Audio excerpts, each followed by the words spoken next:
মঙ্গলবার কেন্দ্রীয় অর্থমন্ত্রী নির্মলা সীতারামনের প্রায় ১.৫ ঘন্টার বাজেট বক্তৃতা, কিন্তু তাতে রেলের উল্লেখ মাত্র একবার। সাম্প্রতিক একের পর এক দুর্ঘটনা হওয়ার পরেও রেলকে কম গুরুত্ব প্রশ্ন তুলেছেন বিরোধীরা। পৃথক রেল বাজেটের রেওয়াজ অনেকদিন হলো উঠে গিয়েছে। ২০১৬ থেকে ১৭ অর্থবর্ষে রেল লাইনের বাজেটে পেশ হয়েছিল। তখন রেলমন্ত্রী ছিলেন সুরেশ প্রভু। তারপর থেকে কেন্দ্রীয় বাজেটের সঙ্গে রেল বাজেট মিলিতভাবে পেশ করার রেওয়াজ চালু হয়েছে। তৃতীয়বার ক্ষমতায় আসার পর নরেন্দ্র মোদী সরকারের পূর্ণাঙ্গ বাজেট পেশ হলো মঙ্গলবার। কেন্দ্রীয় অর্থমন্ত্রী নির্মলা সীতারামনের ৮৩ মিনিটে বাজেট বক্তৃতা, কিন্তু তাতে রেলের উল্লেখ কোথায়? প্রায় ১.৫ ঘন্টায় বাজেট বক্তৃতায় মাত্র একবার শোনা গেল রেলওয়ে শব্দটি। সোমবার পেশ করা হয় ২০২৩-২৪ সালের আর্থিক সীমাক্ষা রিপোর্টে উল্লেখ রয়েছে, গত ৫ বছরের মূলধন ব্যয় ৭৭% বেড়েছে। ২০১৯ থেকে ২০ অর্থবর্ষে যেখানে মূলধন ব্যয় ছিল ১,৪৮,০০০ কোটি টাকা, ২০২৩ থেকে ২৪ অর্থবর্ষে তা বেরিয়ে হয়েছে ২,৬২,০০০ কোটি টাকা।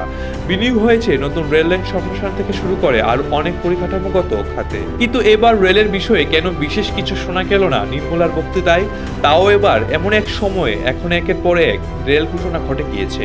ওড়িশার বাহানগায় করমন্ডল এক্সপ্রেস দুর্ঘটনা, নিউ জলপাইগুড়িতে রাঙ্গাপানিতে কাঞ্চনজঙ্ঘা এক্সপ্রেস দুর্ঘটনা, উত্তরপ্রদেশে গোল্ডায় ডিব্রুগড় এক্সপ্রেসের দুর্ঘটনা। তারপরেও নির্মলার দীর্ঘ বাজেট বক্তৃতায় রেলের উল্লেখ, যদিও রেলমন্ত্রী অশ্বিনী বৈষ্ণব এক সাক্ষাৎকারে বলেছেন ২০১৪ সালের রেলের আগে মূলধন ব্যয় ছিল ৩৫,০০০ কোটি টাকা, সেখান থেকে আজ ২,৬২,০০০ কোটি টাকা হয়েছে।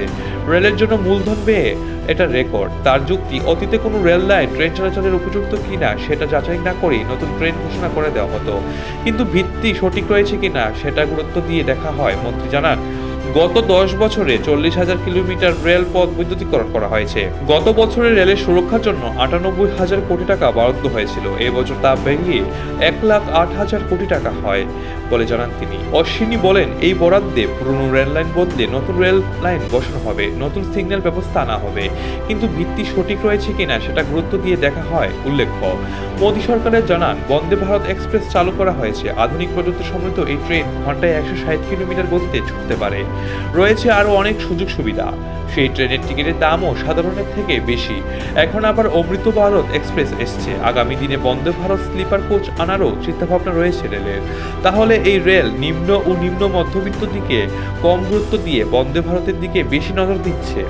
এমনটিতে প্রশ্ন, এই তথ্য অবশ্য মানতে চাইছেন না রেলমন্ত্রী। তার যুক্তি, দেশ যেমন একটি বড় নিম্ন আয় গোষ্ঠীর মানুষ রয়েছে, তেমনি অপর এক শ্রেণীর মানুষ রয়েছে যারা সরকার থেকে এগুলি আশা করছেন।